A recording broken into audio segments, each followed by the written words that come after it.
Hi friends, புது புது கிராமத்து சமையலில் இன்றைக்கி நம்ம புளி சாதம் செய்ய போகிறோம்.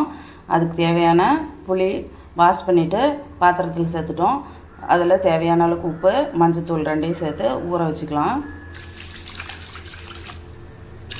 இதை ஊறட்டும். நம்ம புளி சாதத்துக்கு தேவையான தாளிப்புக்கு உண்டானது ரெடி பண்ணிக்கலாம். புளி சாதத்துக்கு தேவையான தாளிப்புக்கு பூண்டு கொஞ்சம் இடித்து வச்சுருக்குறோம், பச்சை மிளகா 2 பிளந்து விட்டு வச்சுருக்குறோம், கருவேப்பிலை எடுத்து வச்சுருக்குறோம், வரமிளகா கொஞ்சம் எடுத்துருக்குறோம், தக்காளி 3 கட் பண்ணியிருக்கிறோம், பெரிய வெங்காயம் 1 கட் பண்ணியிருக்கிறோம், கடுகு வெந்தயம் கொஞ்சம் எடுத்து வச்சுருக்குறோம், பெருங்காயத்தூள் தேவையான அளவுக்கு சேர்த்துக்கலாம். நாம் எடுத்த புளியை கரைச்சி இந்த மாதிரி எடுத்து வச்சுருக்குறோம். வாங்க தாளிப்பு போட்டுக்கலாம். அடுப்பில் பாத்திரம் வச்சுட்டோம். நம்ம சூடாகிடுச்சு, எண்ணெய் சேர்த்துக்கலாம்.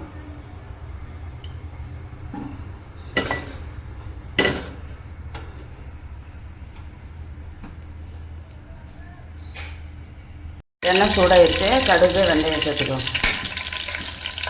கடுகு வெடிச்சிருச்சு, பூண்டு சேர்த்துக்கலாம்.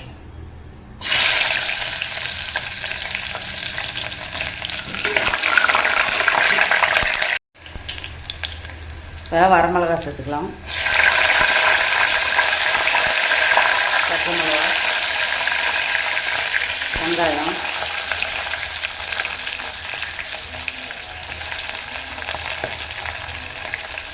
கருவேப்பிலை சேர்த்துக்கலாம்.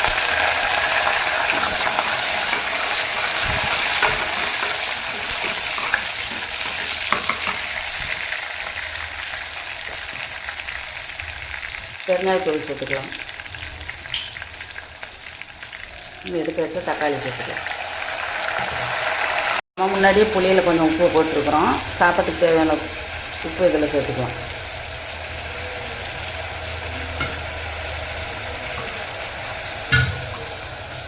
இப்போ நம்ம அளவு தண்ணி ஊற்ற போகிறோம்.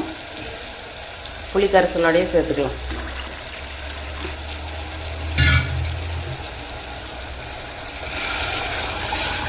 இது 1/2 லிட்டர் உளுந்து,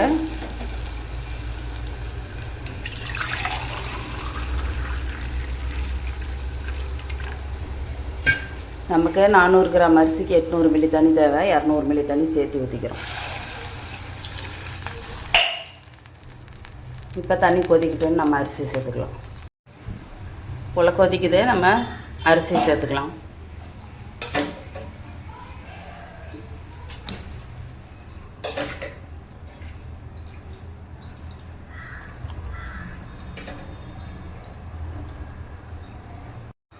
எல்லா அரிசியும் சேர்த்தாச்சு. நம்ம மிக்ஸ் பண்ணி விட்டுட்டு உப்பு காரம் சரி பார்த்துட்டு மூடி போட்டு 2 விசில் விட்டுக்கலாம்.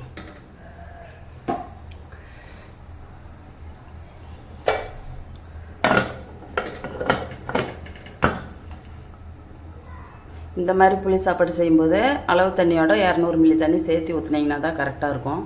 சாப்பாடு கரெக்டாக வெந்திருக்கும். இல்லைன்னா கொஞ்சம் விதையாக இருக்கும். புளி சாதத்துக்கு நம்ம வாழைக்காயில் சில்லி போட்டுக்கலாம். தொட்டுக்கறக்கு இதை கட் பண்ணிக்கலாம் சின்ன சின்னதாக. வாழைக்காயை தோல் சீவிட்டு சின்ன சின்னதாக கட் பண்ணிக்கலாம். வாழைக்காய் இந்த மாதிரி கட் பண்ணிட்டோம். இப்போ இதுக்கு மசாலா மீன் மசாலா, தவா மீன் மசாலா எடுத்துருக்குறோம். இது ஏற்கனவே அரைச்சி வச்சுருக்குறோம், அதை யூஸ் பண்ணிக்கலாம். கார்ன்ஃப்ளவர் வீட்டில் செஞ்சது. அதை நம்ம இதோட மிக்ஸ் பண்ணி சில்லி போட்டுக்கலாம். வாங்க இதை பிசைஞ்சிக்கலாம். மக்காச்சோளம் வாங்கி இதை வீட்லேயே நம்ம ரெடி பண்ணிட்டோம், அரைச்சிட்டோம். க்ளீன் பண்ணிவிட்டு மிஷினில் கொடுத்து அரைச்சிட்டு வந்துட்டோம்.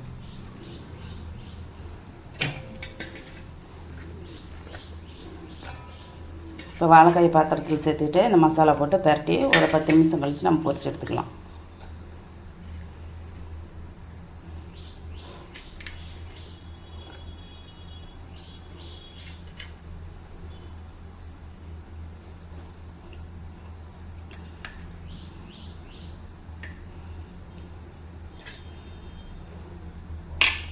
மசாலா பரட்டிட்டோம், ஒரு 10 நிமிஷம் கழித்து பொரிச்சிக்கலாம். கடாய் சூடாகிடுச்சு, நம்ம எண்ணெய் சேர்த்துட்டு வாழைக்காய் சில்லி பொரிச்சிக்கலாம்.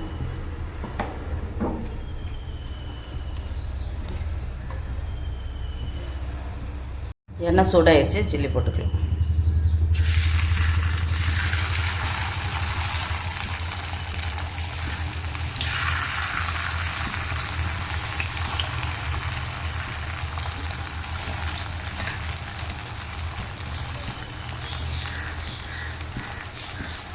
சில்லி ரெடி ஆகிடுச்சு, எடுத்துக்கலாம்.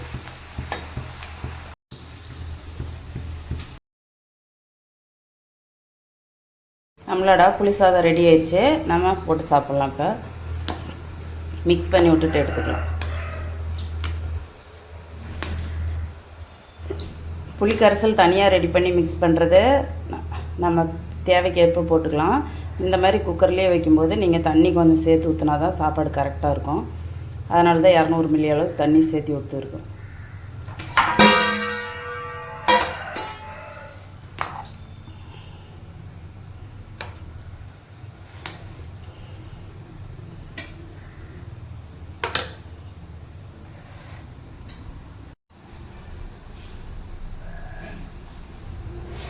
சாப்பாடுக்கும் கரெக்டாக நல்ல டேஸ்ட்டாகவும் இருக்குது.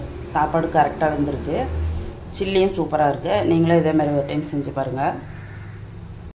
நான் செஞ்ச இந்த புளி சாதமும் வாழைக்காய் சில்லியும் உங்களுக்கு இந்த ரெசிபி பிடிச்சிருந்துச்சுன்னா என்னோடய சேனல் சப்ஸ்கிரைப் பண்ணுங்கள், லைக் பண்ணுங்கள், உங்கள் சொந்தங்களுக்கு ஷேர் பண்ணுங்கள்.